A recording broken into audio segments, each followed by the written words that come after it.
My name is Jan-Janish. My English name is Will Micklin. I'm second vice president for the Central Council Tlingit Tribes of Alaska. I'm a board member of the Indian Law Resource Center, and I submit my comments on behalf of the Central Council Tlingit Tribes of Alaska, a traditional indigenous representative institution or indigenous government of 30,000 tribal citizens. And I'll speak to the venues of participation.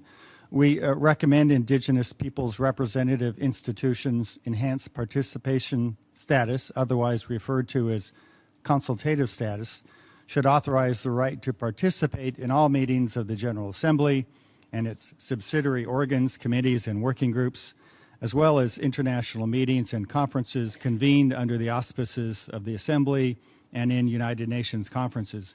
These venues should be broadly interpreted to require participation in all UN activities.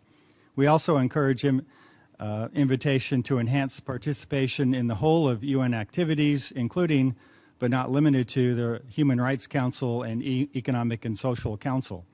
Enhanced participation may be authorized for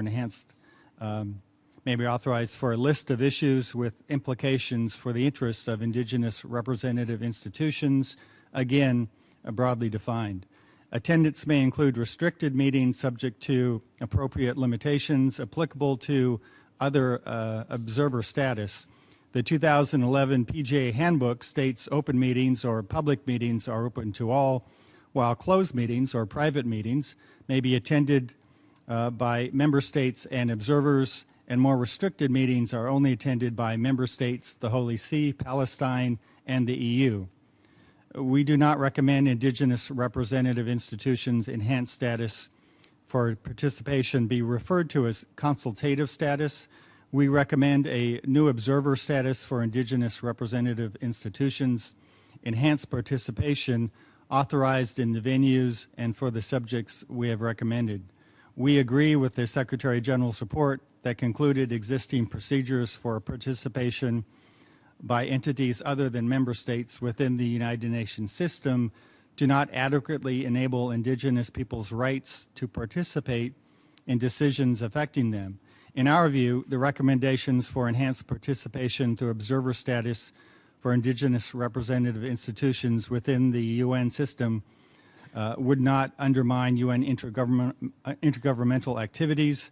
40 years of UN reports and resolutions since the intervention of Indigenous peoples in 1977, including the subsequent Declaration on the Rights of Indigenous Peoples and the World Conference on Indigenous Peoples Outcome Document, and the Assembly resolution authorizing this consultation, which UN member states have affirmatively supported, support and affirm this present effort.